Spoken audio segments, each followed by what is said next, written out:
विद्यार्थी मित्रांनो नमस्कार। आज आपण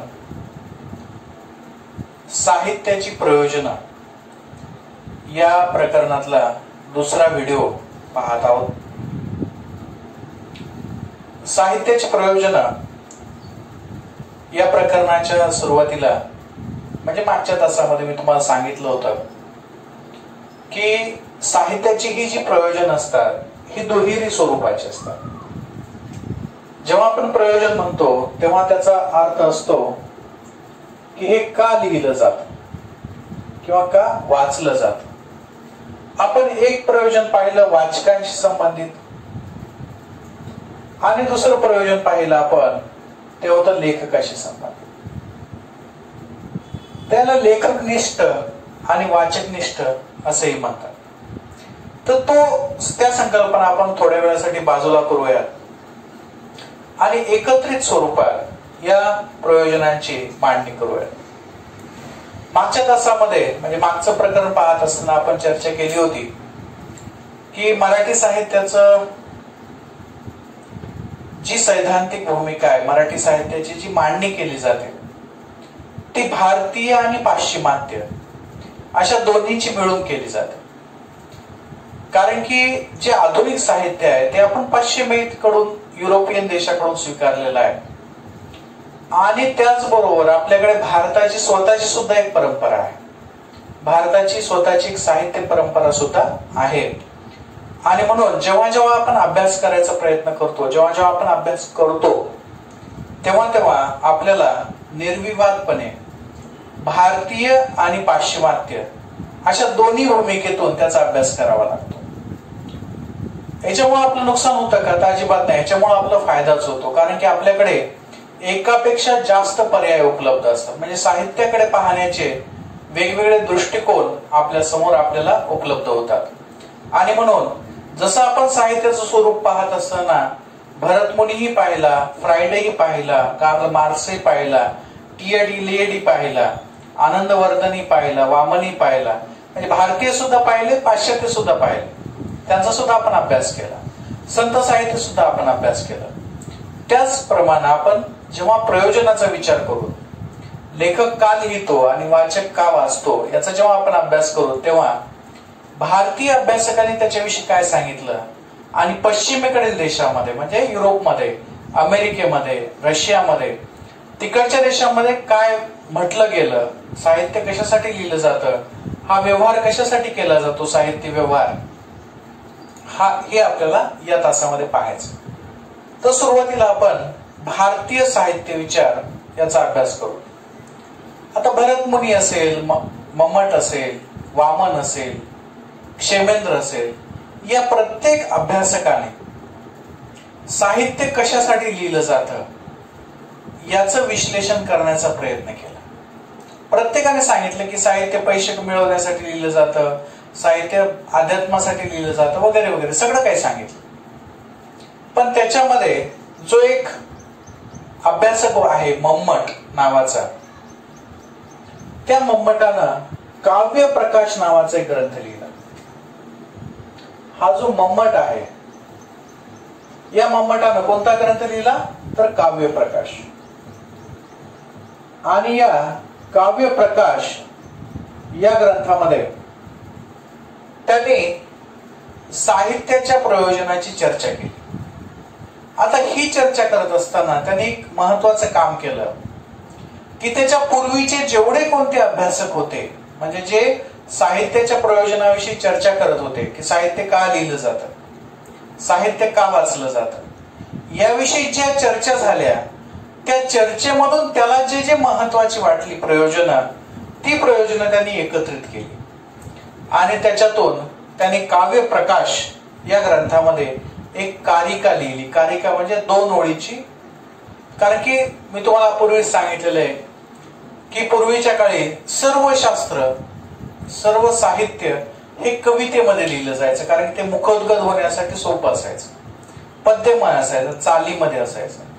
तसंच मम्मटाने सुद्धा एक काव्य कारिका लिहिली। एक त्याचा पूर्ण ग्रंथ काव्य प्रकाश नावाचा जो ग्रंथ आहे जो की साहित्याविषयीचा आहे तो पूर्ण कवितेमध्ये म्हणजे पद्यात्मक स्वरूपाचा आहे। आणि त्या पद्यात्मक स्वरूपातलं जे एक युनिट असतं, एक भाग असतो, एक कडवं असतं, त्याला आपण कारिका असं म्हणतो. तर ती जी कारिका आहे त्या कारिकेमध्ये त्याने साहित्याची सर्व प्रयोजनं एकत्रित सांगण्याचा प्रयत्न केला. तर ही जी कारिका आहे ही साहित्याच्या प्रयोजनामध्ये अतिशय महत्वाची मानली जाते. आता भरतमुनी जे होते, भरतमुनीने 2-3च प्रयोजनं सांगितली, आनंदवर्धनाने 1-2च प्रयोजनं सांगितली, वामनानं 3-4 प्रयोजनं सांगितली, काही लोकांनी 8 प्रयोजनं सांगितली, काही जणांनी 10 प्रयोजनं सांगितली, काही जणांनी 12 प्रयोजनं सांगितली. म्हणजे प्रयोजनांची संख्या बदलत गेली प्रत्येक अभ्यासकाकडे. प्रत्येकाला जे महत्वाचं वाटलं ते त्यांनी बदलत गेलं आणि त्याच्यामुळे प्रत्येक अभ्यासक, भारतीय अभ्यासक जेव्हा आपण म्हणतो तेव्हा भरतमुनी, वामन, द्रुटरट, क्षेमेंद्र, आनंदवर्धन, मम्मट हे सगळे अभ्यासक येतात. यांच्या सगळ्यांच्या पुस्तकामध्ये, प्रत्येकाच्या पुस्तकामध्ये प्रयोजन विचार आहे. जसं साहित्य विचार आहे, जसं कोणी वामनानं रीती विचार लिहिला, क्षेमेंद्रानं औचित्य विचार सांगितला, भरतमुनीनं रससूत्र सांगितलं, त्याच पद्धतीनं प्रत्येक अभ्यासकाने आपापली प्रयोजनं सांगितली आणि या प्रयोजनाच्या मांडणीमध्ये प्रत्येकाच्या भिन्नता आहे. कोणी वेगळी प्रयोजनं सांगितली असेल, काही जणांना ते प्रयोजन आवश्यक वाटलं नसेल, त्याने दुसरं प्रयोजन सांगितलं. तर अशी ही जी भिन्नता आहे, सगळ्यांच्या मांडणीमध्ये जो वेगळेपणा आहे, तो सगळा वेगळेपणा एकत्रित करून त्याच्यातली जी महत्वाची प्रयोजनं आहेत, जी आधुनिक अभ्यासकांना महत्वाची वाटली, ती त्यांनी एकत्रित केली आणि त्या एकत्रित केलेल्या, म्हणजे मम्मटाला एकत्रित केलेल्या, मम्मटाने मांडलेल्या साहित्यविषयक प्रयोजनाला सर्वांनी मान्यता दिली. कोणी मान्यता दिली?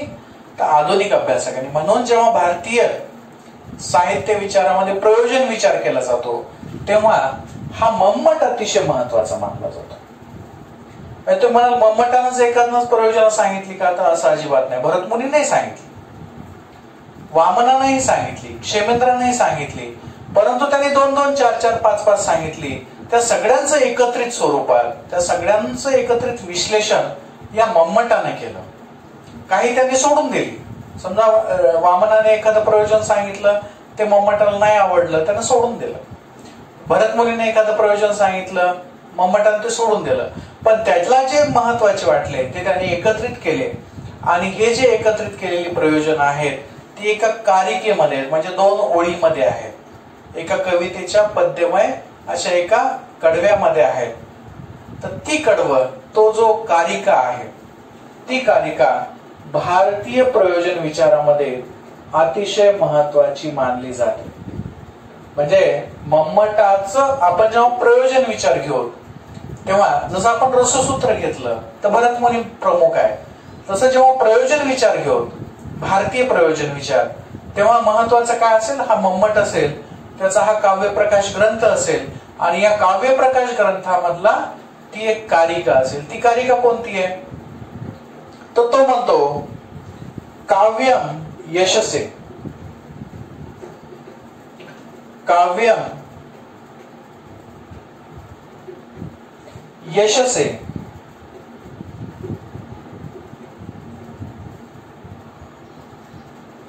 आपण इथं त्याच्यातले जे काही शब्द आहेत थोडेसे, आता इथं हे चिन्ह आहे म्हणजे हे जास्त उच्चार होतो, हे न सोडता आपण सरळ सरळ शब्द घेऊयात. काव्यम यशसे अर्थकृते व्यवहार विधे. काव्यम यशसे अर्थकृते व्यवहार विधे शिवेतर रक्षतये. शिवेतर रक्षतये ही पहिली ओळ आहे.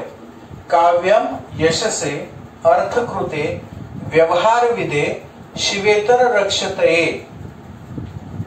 सद्य किंवा सहृदय पर निवृत्तये. सहृदय पर निवृत्तये. कांता संमित. कांता संमित तयोपदेश युजे.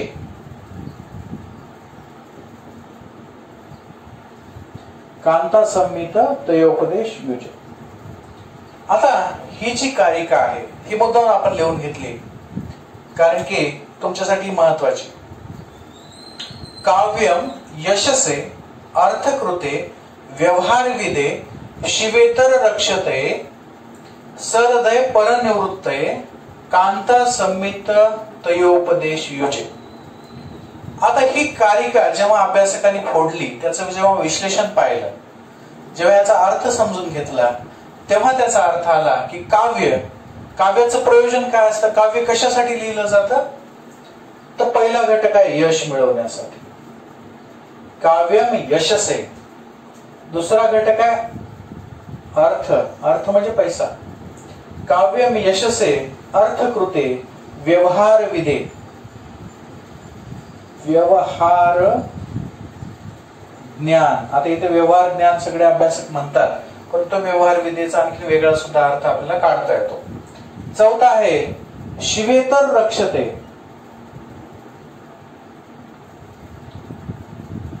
शिवेतर रक्षते म्हणजे शिवेतर म्हणजे शिव म्हणजे काय,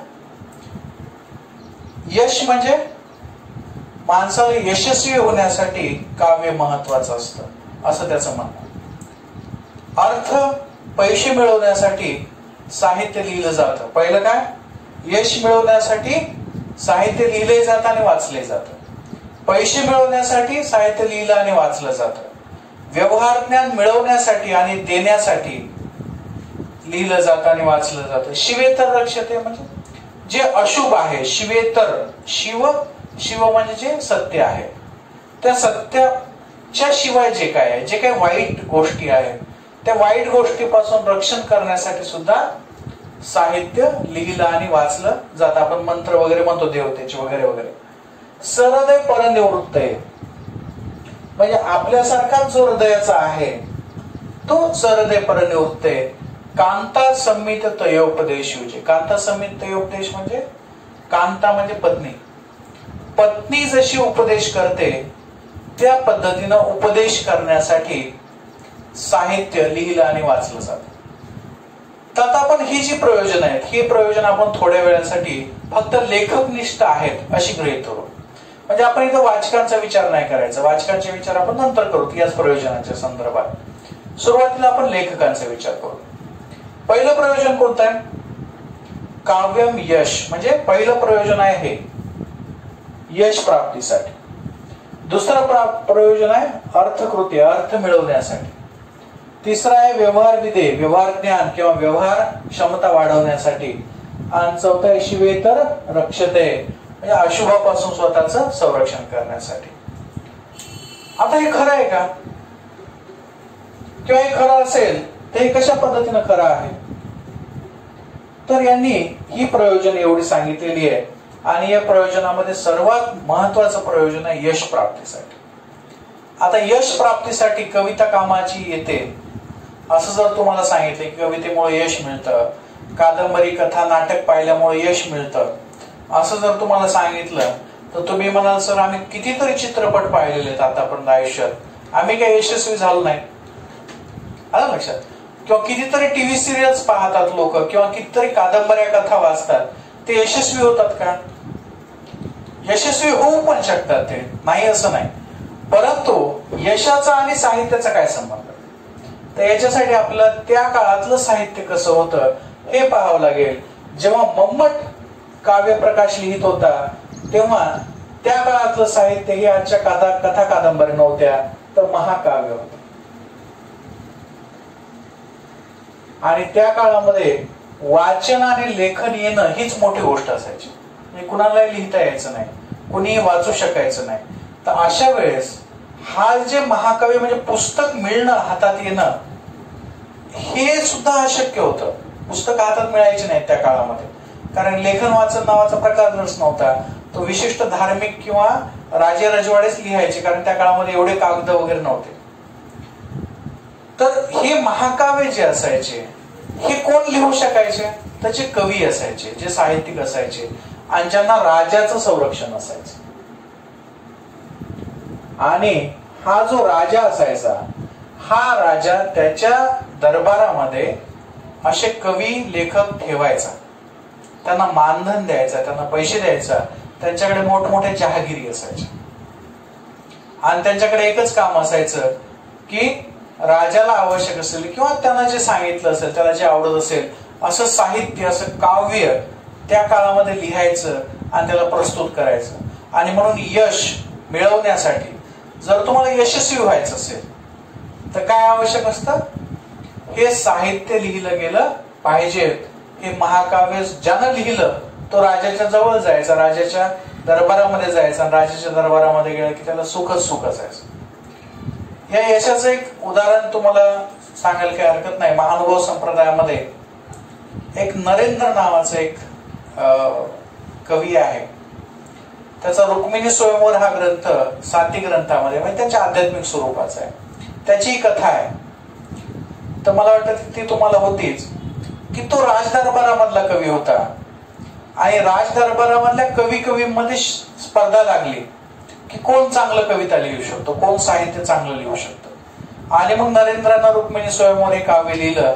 आणि ते रुक्मिणी स्वयंवर काव्य ऐकल्यानंतर तो राजा एवढा खुश झाला, यादव राजा, की तो म्हणला तू जेवढ्या ओळी लिहिल्यास त्या ग्रंथामध्ये त्याच्या बदल्यात मी तुला सुवर्ण मुद्रा देईल. मग तिथे जर 100 ओळी असतील तर 100 सुवर्ण मुद्रा मी तुला देईल, 1000 ओळी असतील तर 1000 सुवर्ण मुद्रा तुला देईल.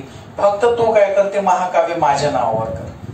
म्हणजे त्याचं लेखकाचं नाव आहे ते तू स्वतःचं नाव न टाकता माझं नाव टाक. त्यानं मान्य नाही केलं, त्याचा वेगळा एक इतिहास आहे. परंतु जर तुम्हाला यश मिळवायचं असेल, अर्थप्राप्ती करायची असेल, यश मिळवायचं असेल, तुम्हाला काय करावं लागेल? हे महाकाव्य वाचावं लागेल. आणि त्या काळामध्ये सर्व ज्ञान, सर्व प्रकारचं ज्ञान हे कवितेमध्येच होतं. सर्व प्रकारचं ज्ञान हे साहित्यामध्येच होतं. म्हणजे आपले वैदिक साहित्य असेल, धार्मिक साहित्य असेल, महापुराण असतील, रामायण महाभारत असेल, हे कशामध्ये होतं? कवितेमध्ये, साहित्यामध्येच होतं. आणि त्या काळामध्ये काही गणित वगैरे अभ्यासक्रम नव्हता. त्या काळामध्ये अभ्यासक्रम हाच असायचा. म्हणजे सामवेद, यजुर्वेद किंवा रामायण महाभारत याचा अभ्यास करून लोक विद्वान व्हायचे. त्याच्यामध्येच गणित असायचं, त्याच्यामध्येच भूगोल असायचा, त्याच्यामध्येच बांधकामाचं सगळं असायचं, जे काही असेल ते.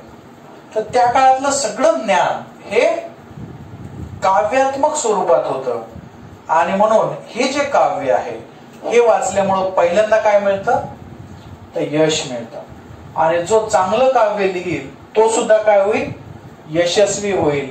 आणि म्हणून आयुष्यात यश मिळवण्यासाठी आपण जसा अभ्यास करतो, कशासाठी अभ्यास करतो? परीक्षा देण्यासाठी, परीक्षा देऊन एखादी नोकरी मिळवण्यासाठी. त्या काळामध्ये सुद्धा नोकरीच होती, पण तो राजा द्यायचा. आणि ते मिळवण्यासाठी काय केलं जायचं? काव्याचं वाचन केलं जायचं. सगळ्यांना संधी नव्हती, मोजकेच लोक असायचे, परंतु त्या मोजक्या लोकांमध्ये सुद्धा स्पर्धा असायची. आणि म्हणून जर यश मिळवायचं असेल, मोठी नोकरी मिळवायची असेल, मोठं पद मिळवायचं असेल, तर तुम्हाला काय करावं लागेल?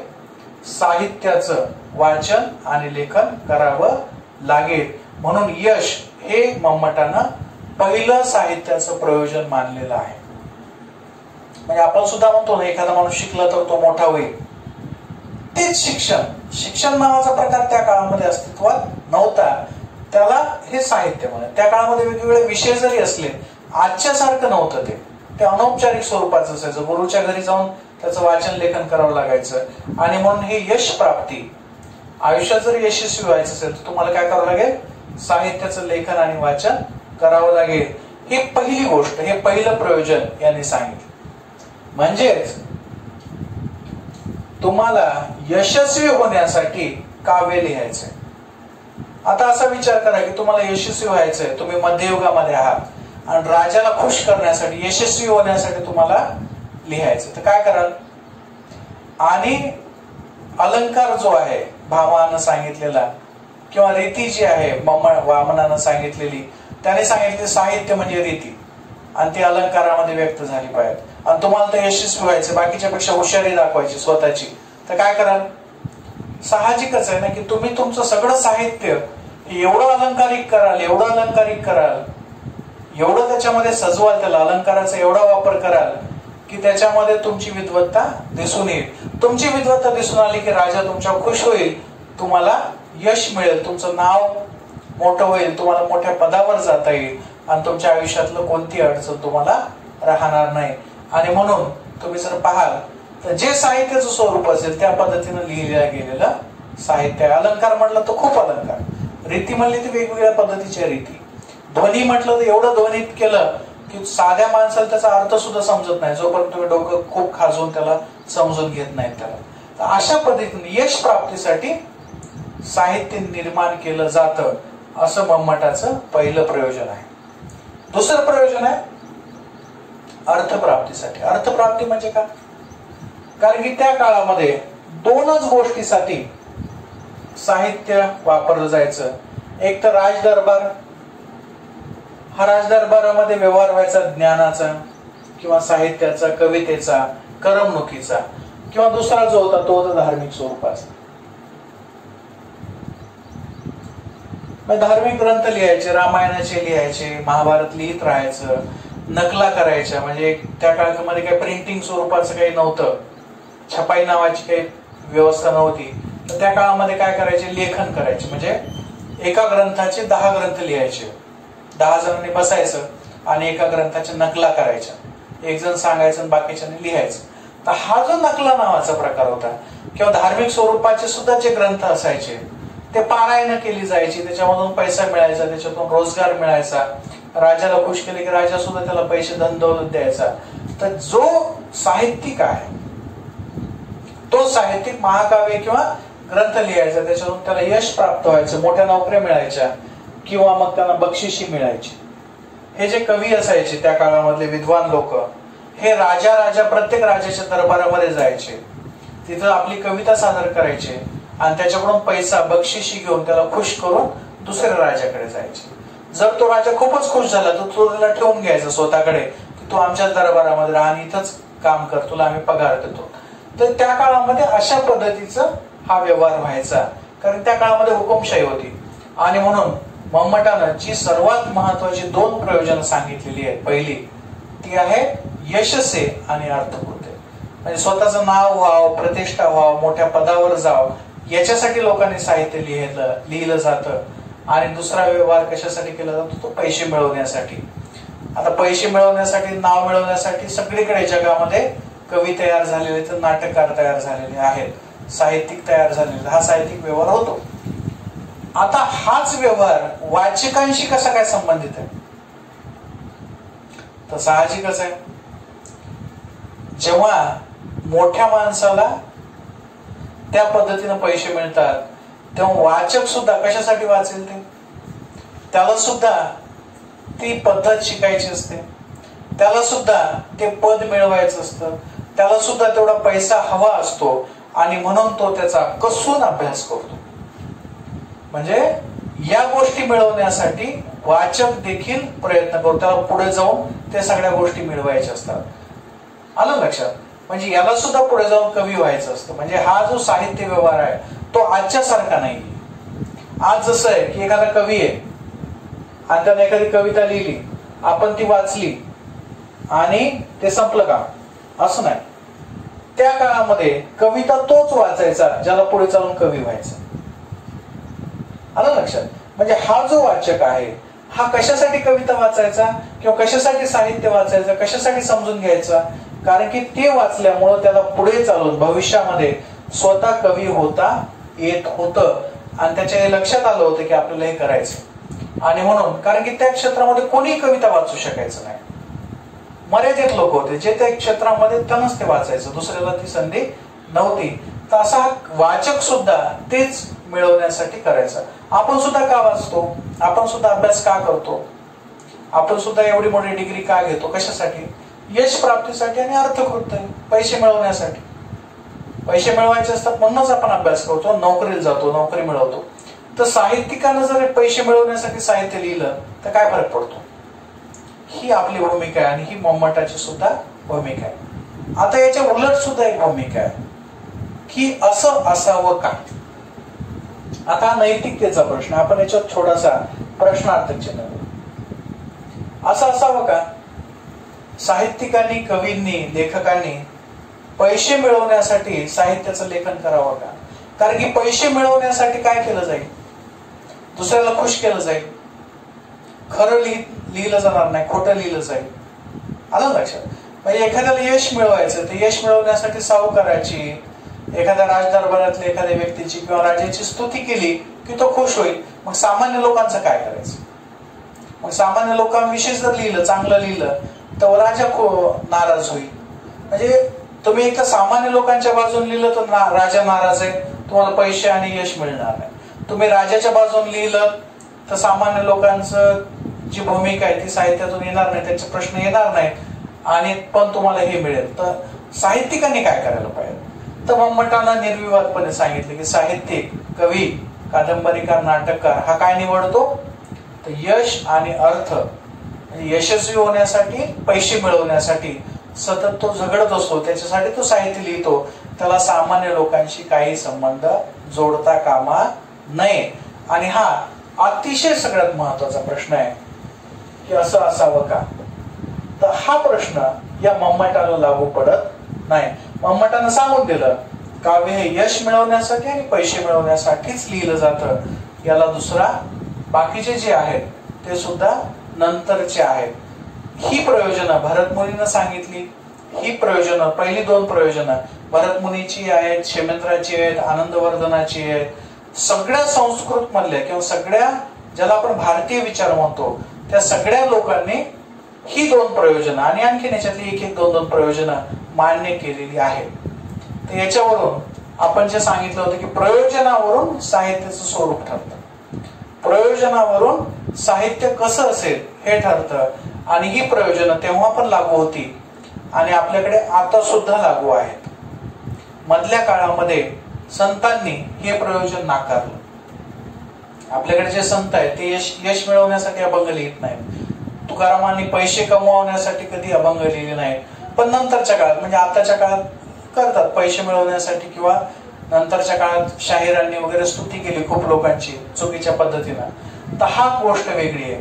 तर अशा पद्धतीनं साहित्याचं प्रयोजन अभ्यासत असताना आपल्याला नैतिकतेचे प्रश्न इथे विचारायचे नाहीयेत. आपल्याला फक्त यांची भूमिका समजून घ्यायची आणि ही भूमिका समजून घेता घेता आपल्याला थोडीशी चर्चा करता येईल.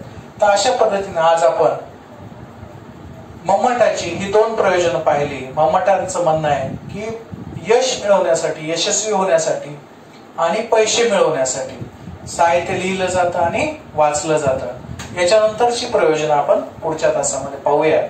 अशीच आपण चर्चात्मक स्वरूपात याचा अभ्यास करूयात आणि याच्या नोट्स मी तुम्हाला वेळोवेळी देत असतो, तुमच्या व्हॉट्सअपवर पाठवत असतो. त्या तुम्ही काळजीपूर्वक वाचा आणि या पद्धतीने आपण अभ्यास करूयात. धन्यवाद.